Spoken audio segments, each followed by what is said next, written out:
I caught my boyfriend kissing my younger sister in my parents' garden a week before her wedding.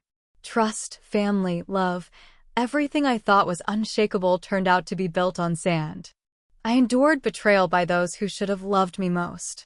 I always thought I had a pretty good radar for dishonesty. Growing up in Fairfield, Connecticut, in a house with creaky wooden floors where hiding Christmas presents was practically impossible, I learned early on that secrets have a way of revealing themselves. My sister Natalie and I would play detective every December, hunting for gifts our parents had stashed around the house.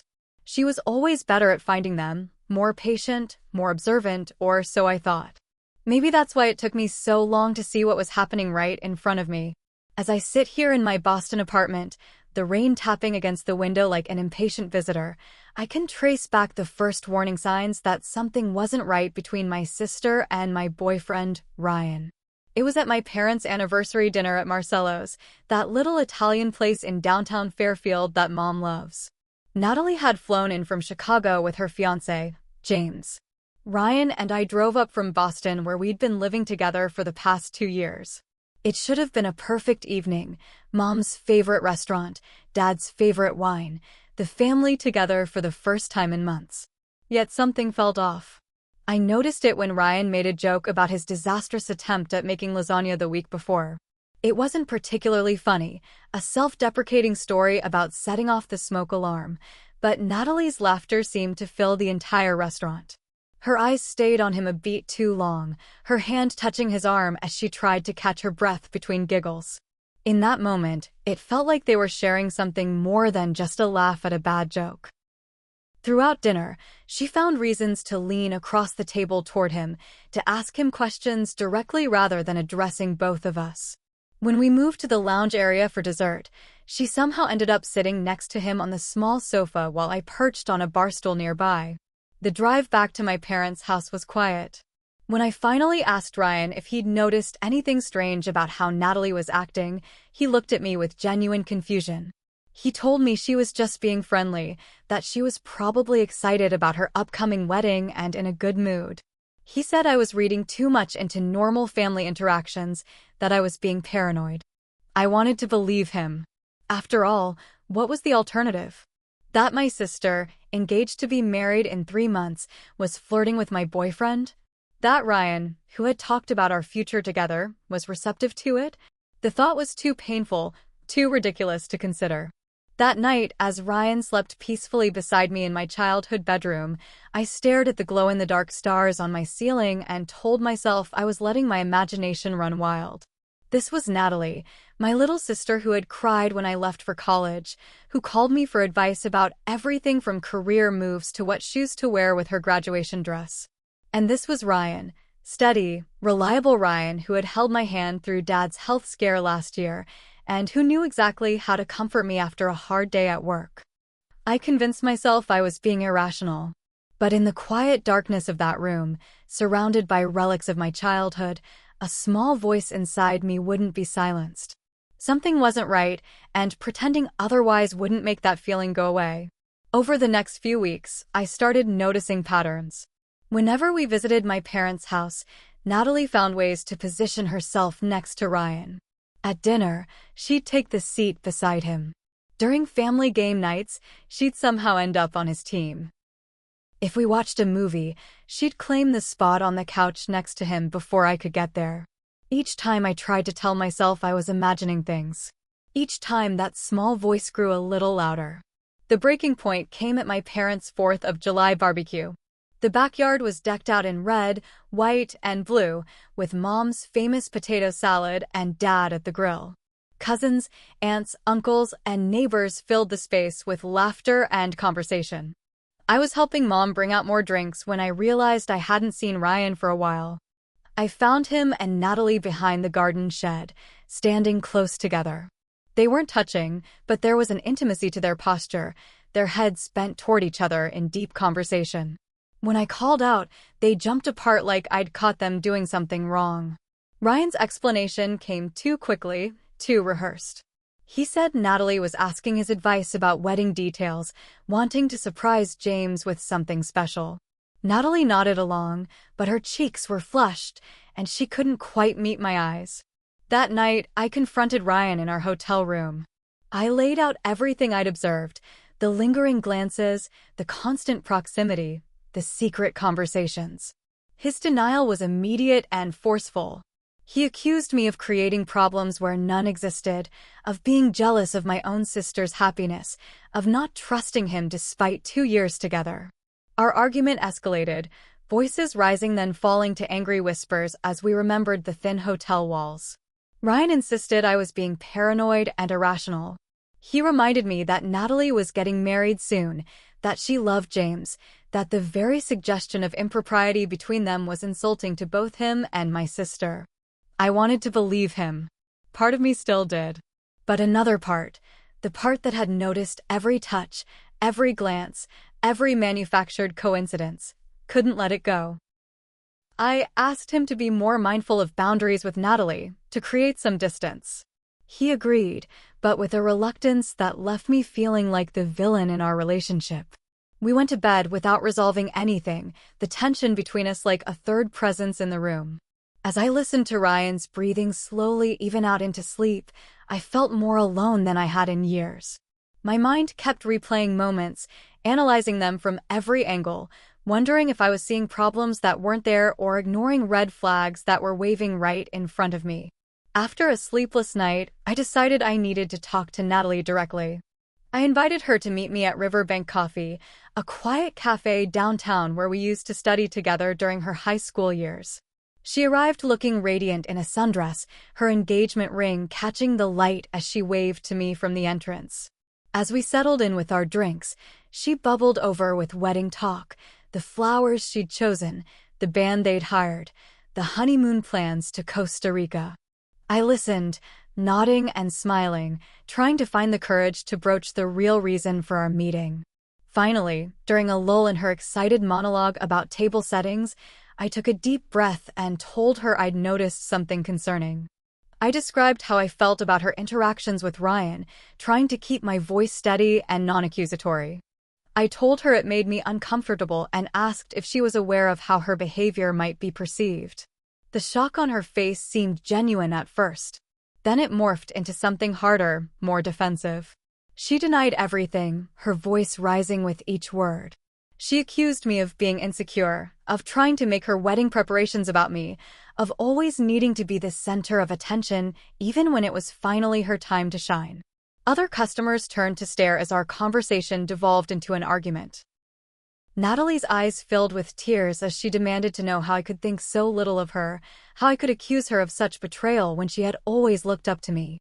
She gathered her things and stormed out, leaving me alone with the half-empty coffee cup and the stares of strangers. My hands were shaking as I paid the bill. Had I made a terrible mistake? Had I just damaged my relationship with my sister beyond repair based on nothing but suspicion and insecurity? When I got home, Ryan was waiting. Natalie had called him, sobbing about our confrontation. He was furious, pacing our living room, demanding to know what I had been thinking. According to him, I had attacked my sister out of groundless jealousy just months before her wedding.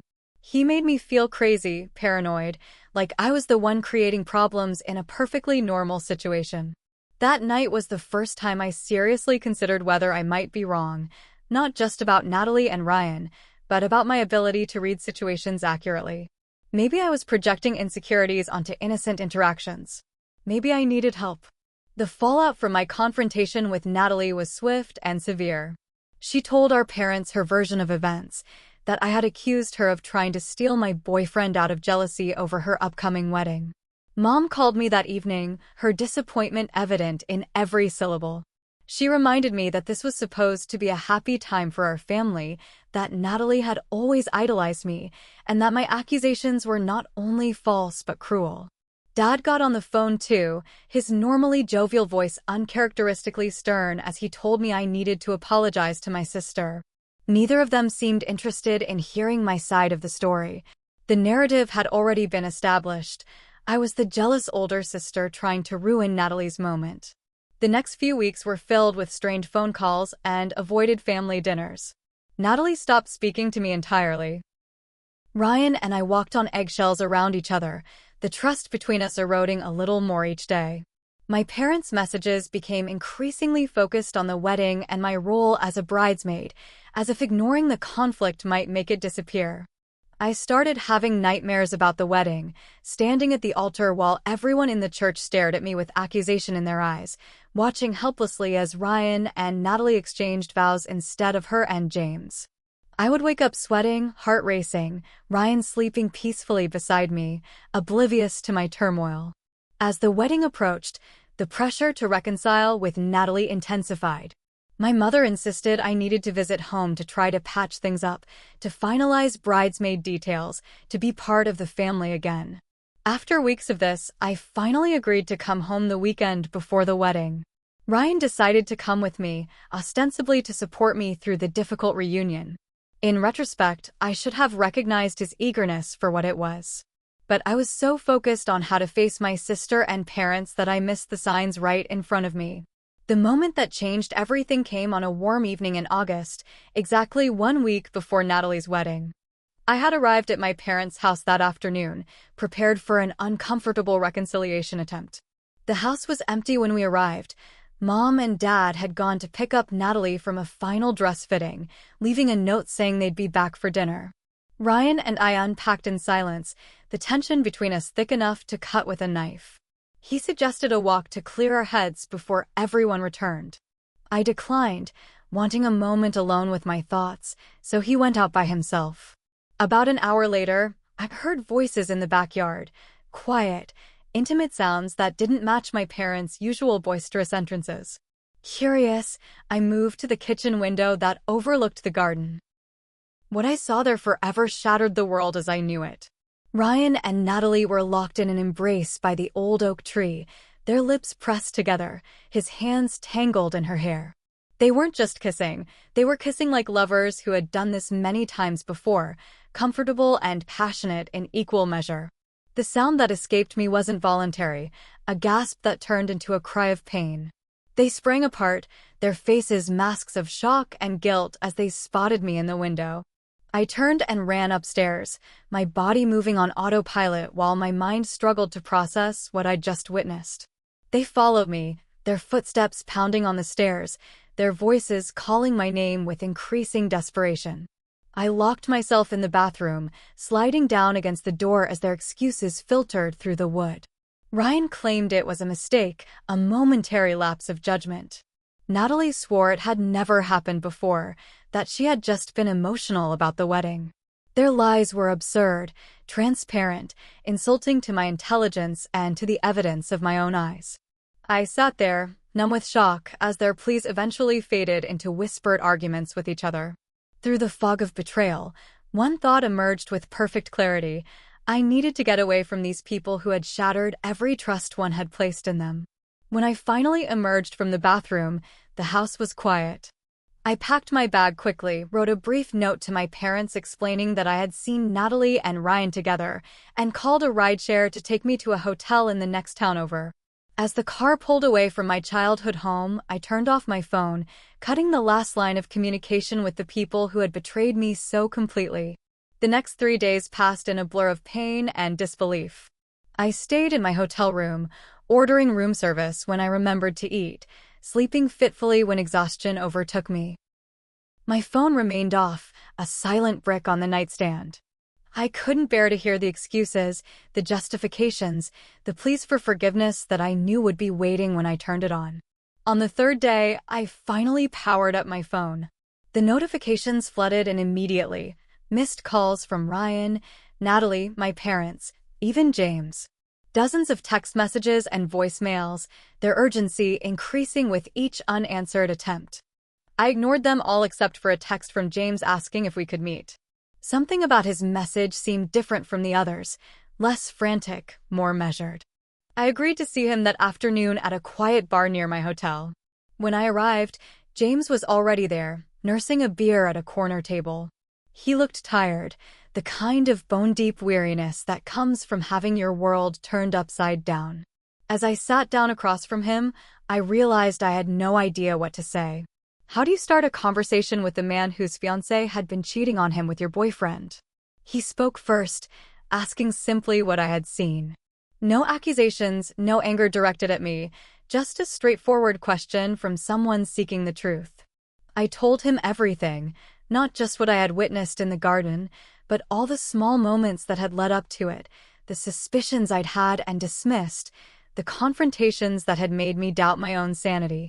James listened without interruption, occasionally nodding as if pieces of a puzzle were finally falling into place for him. When I finished, he revealed that he had harbored his own suspicions for months.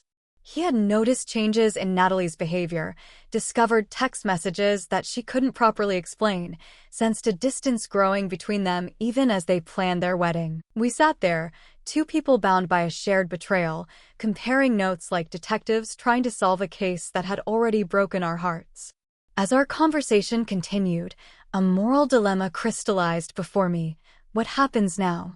Was James going to confront Natalie? Call off the wedding? What was my responsibility in this situation? James seemed to read my thoughts. With a calmness that surprised me, he told me he had already made his decision about the wedding, but asked me not to share our meeting with anyone. He wanted to handle things his own way, and I respected his right to do so. We parted with an awkward hug, two strangers connected by the worst circumstances imaginable. Back in my hotel room, I tried to imagine the different scenarios that might unfold. Would James confront Natalie privately? Would he simply not show up to the wedding? Would he forgive her? None of the possibilities brought me any peace. I made my own decision that night. I would not attend the wedding. I couldn't bear to watch my sister walk down the aisle under false pretenses, couldn't stomach the thought of seeing Ryan there among the guests, couldn't face my parents who had chosen not to believe me. I sent a brief email to my mother saying I wouldn't be coming, ignoring her immediate flurry of calls and messages in response. The day of Natalie's wedding dawned bright and clear. I watched the sun rise from my hotel window, imagining the activity at my parents' house, the hairstylists and makeup artists arriving, the flowers being delivered, my mother fussing over every detail. For the first time since discovering the betrayal, I let myself cry, not just for what I had lost, but for what should have been. Around noon, my phone rang with a number I didn't recognize. I almost didn't answer, but some instinct made me pick up. It was my cousin Emma, calling from the church. Her words came in a breathless rush. The ceremony had started normally, the music, the procession, James waiting at the altar. But when the minister asked if anyone knew any reason why the couple should not be joined in marriage, James himself had spoken up. According to Emma, he calmly stated that he couldn't marry Natalie because she had been having an affair with my boyfriend. He apologized to the assembled guests for the inconvenience, thanked those who had traveled to be there, and then walked out, leaving Natalie standing alone at the altar. The church had erupted into chaos. Natalie had collapsed in tears. My parents were trying desperately to manage the situation, telling guests there had been a misunderstanding. Ryan, who had been seated with the family, had slipped away during the commotion. As Emma continued describing the scene, I felt a strange mixture of emotions, vindication that the truth had finally come out, sadness for the public humiliation my sister was experiencing, and a kind of distant admiration for James's composed but devastating exit. After hanging up with Emma, I sat on the edge of my hotel bed, trying to process everything. The secret was out. The web of lies had finally unraveled in the most public way possible. There would be no more gaslighting, no more making me feel crazy for seeing what was right in front of me. I felt an odd sense of relief mixed with lingering pain. The truth had won out, but at what cost? A family fractured, relationships destroyed, a wedding day transformed from celebration to scandal. In the pursuit of truth, there had been no real winners, only varying degrees of loss. The days following what my extended family now referred to as the incident were filled with contradictory emotions. Relief that I was no longer carrying the burden of unacknowledged truth. Grief for the relationship I had lost, not just with Ryan, but with my sister and, to some extent, my parents. Anger that it had taken such a public humiliation for the truth to be accepted. Guilt that I felt even a shred of satisfaction at how things had played out. I moved out of the hotel and into a temporary sublet in Hartford, needing a change of scenery, but not yet ready to return to the Boston apartment I had shared with Ryan. I started therapy, trying to make sense of how I had missed the signs of betrayal from the two people I should have been able to trust most. My cousin Emma became an unexpected ally, keeping me updated on family developments without pressure or judgment. Through her, I learned that Natalie had gone to stay with an aunt in Florida, unable to face the gossip in our hometown. Ryan had attempted to contact me dozens of times before apparently giving up. My parents were devastated, caught between concern for both their daughters and embarrassment over the very public scandal. 2 weeks after the wedding I received a letter from James.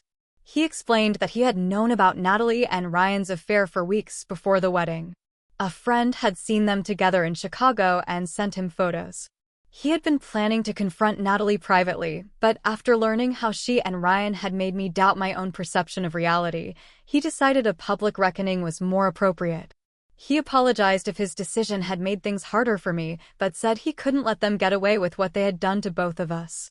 Reading his letter, I felt a complex surge of emotions.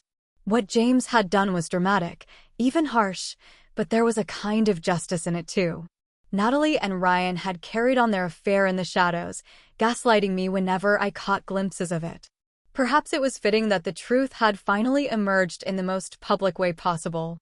I spent hours thinking about forgiveness, what it meant, whether it was possible or even desirable in this situation. Could I ever forgive Ryan for betraying my trust so completely? Could I forgive Natalie for choosing her own desires over her loyalty to me as a sister? Could I forgive my parents for dismissing my concerns until they were forced to acknowledge them? More importantly, could I forgive myself for not trusting my instincts sooner, for letting others convince me I was wrong when I knew in my heart I was right? Nearly a month after the wedding day revelation, my mother called. It was our first direct communication since the incident, and her voice was hesitant, laden with an emotion I couldn't immediately identify. She asked if I would consider coming home for a weekend. She didn't mention Natalie or Ryan or the wedding. She just said she and Dad missed me. The simplicity of the request broke something inside me, not in a destructive way, but like the cracking of ice that has held a river frozen for too long. I agreed to visit the following weekend, setting clear boundaries about what I was and wasn't willing to discuss. The drive to Fairfield was tense, my knuckles white on the steering wheel as I approached the town where everything had fallen apart. My parents were waiting on the porch when I arrived, looking older than they had just weeks before. Our reunion was awkward, filled with careful small talk and avoided subjects. But as the evening progressed, something shifted.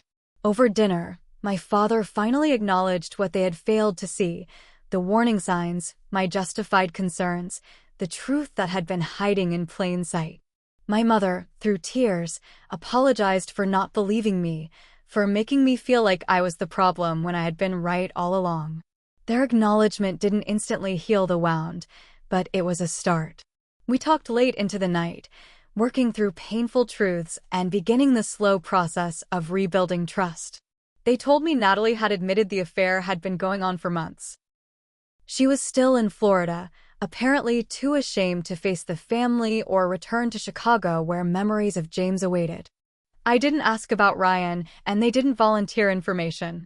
Some doors were better left closed. That weekend marked the beginning of a new chapter in my relationship with my parents.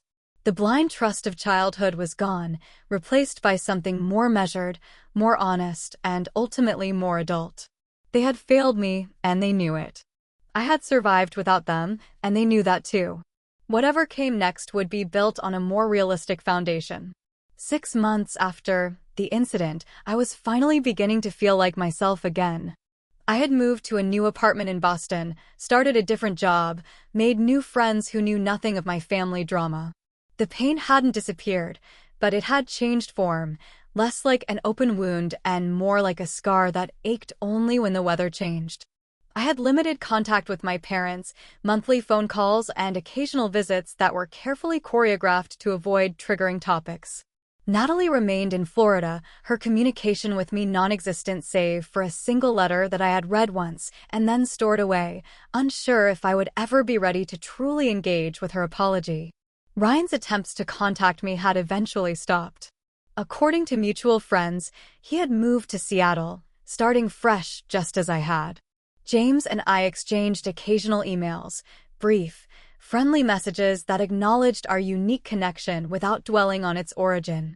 As I settled into my new life, I began to recognize how the experience had changed me. I was more cautious now, slower to trust, but also more confident in my own perceptions. I had learned the hard way that sometimes the voice in your head warning you that something isn't right is the truest thing you know. The betrayal had forced me to rebuild not just my external life, but my relationship with myself. In the aftermath of such profound deception, I had discovered a resilience I hadn't known I possessed. I had stood alone and survived. I had lost people I thought I couldn't live without and found I could. One evening, as I walked along the Charles River watching the sun set over the water, a realization settled over me like the approaching dusk. The pain of betrayal would always be part of my story, but it wasn't the whole story. It was a chapter, a significant one, but still just a chapter. And I was the one holding the pen for all the chapters yet to come. I couldn't change what had happened. I couldn't undo the betrayal or erase the public humiliation or instantly heal the family fractures. But I could choose how to carry these experiences forward. I could let them define me, or I could let them inform me, teaching me about resilience, about trusting myself, about the kind of relationships I wanted to build in the future.